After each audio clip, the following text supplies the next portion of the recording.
આજે વિધાનસભાની પેટા ચૂંટણીની મતગણતરી છે ત્યારે જ્યારથી જાહેરનામું પડ્યું ત્યારથી કરીને અત્યાર સુધી જ્યાં પણ અમે ગ્રામ્ય વિસ્તારમાં પ્રવાસ કર્યો, લોકોના આશીર્વાદ માગ્યા.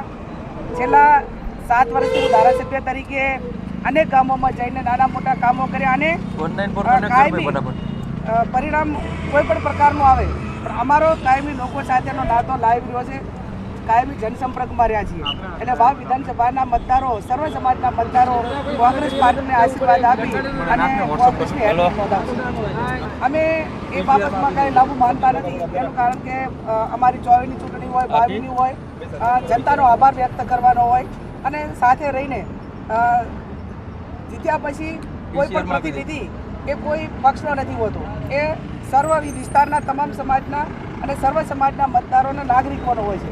તો નાગરિકોના હિતમાં સર્વ સમાજને સર્વ પક્ષે સાથે મળીને કામ કરે એ પ્રણાલિકા અમારી કાયમી રહી છે અને આ વખતે પણ રહેશે.